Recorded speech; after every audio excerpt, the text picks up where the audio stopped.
Sen takia Sofia, kun mun rytmi on vähän tämmönen. Kyllähän ne mut varmaan sinne ottais, mutta kun mulla maalaisjärki sanoi, että ne tuskin voi mitään tehdä. Ei, mun mielestä on jopa niinku siis, vaikka mä en nyt varmaan jaksettais kauaa olla, niin mulla on vaan parempi, että mä saan muuta ajateltavaa. Joten mitä ne on?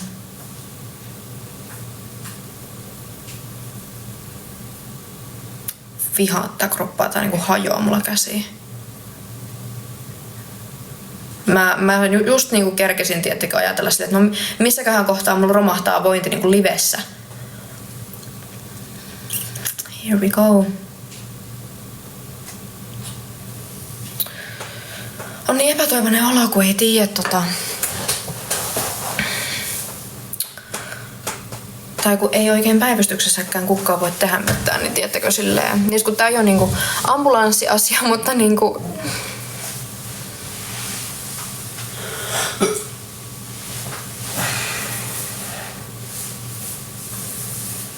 no sitä mä toivoisin, että niillä olisi joku niinku apu tähän. Siis mä oon aina soittanut sinne, ne sanoi, että no jos pahenee, niin tuu päivystykseen.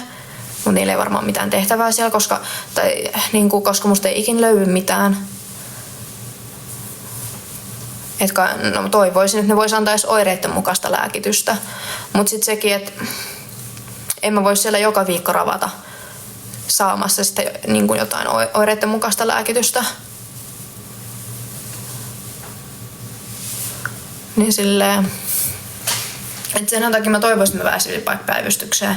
Että sais niinku pikaisesti oireiden mukaista niinku lääkitystä. Edes vähän. Opiskelijaterveydenhuolto ei ota mua näiden oireiden takia. TK ei ota mua näiden oireiden takia.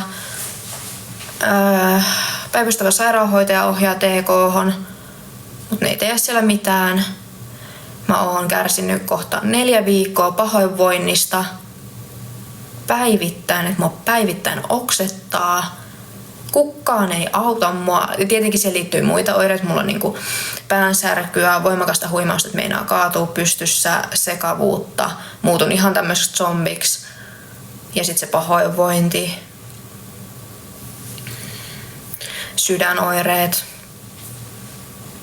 No niinhän mä oon aina sanonut, mutta kun ne on vaan, että jää kotiin seuraamaan. Mä oon painottanut, että mä oon kokeillut kaikki kotikonstit. Mä olen levännyt, mä olen nukkunut, mä olen syönyt, mä olen juonut mehua tähän ensiavuksi aina.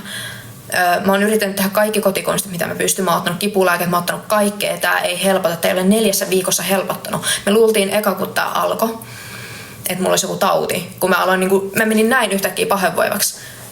Viikko kuluu. Mä aloin olla niin epätoivoinen ja mä niinku itkin koko ajan näitä oireita. Mä en pärjää enää kotona. Mun on pakko saada apua. Sainko apua? En. Ja mä oon nyt ollut näiden oireiden kanssa 4 viikkoa.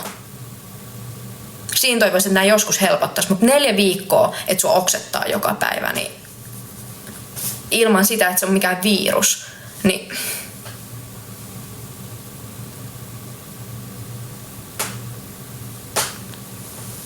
4 viikkoa ilman oksennusta oksettavassa olossa, niin voin sanoa, että niinku, ja sit vielä se sekavuus ja kaikki tämmöistä, niinku, kyllä mulla niinku kroppa väsyy tähän. Ollaan, että ei sulla ole mikään vikana.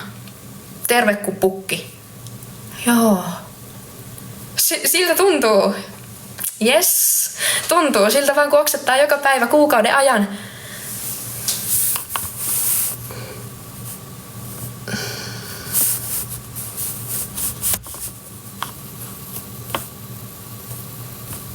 No EDS:hän mulla on, mutta kun nämä oireet ei selity EDS:llä, se ei ole normaali, että sua oksettaa niinku kuukauden ajan joka päivä.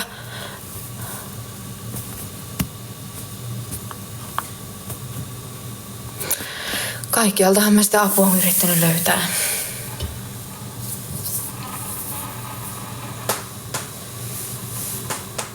Mistä se kuuluu?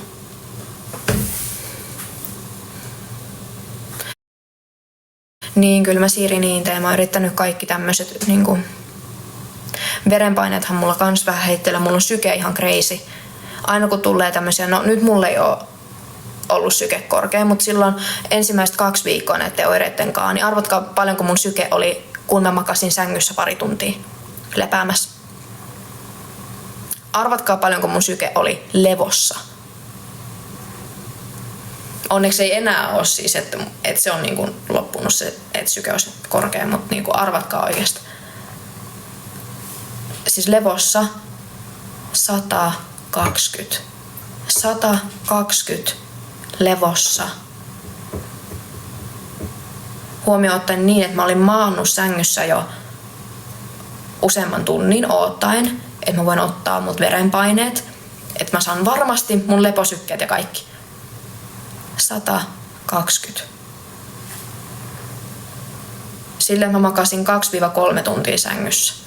Enkä edes noussut ottaa sitä laitetta ja sit mitataan ja se on 120.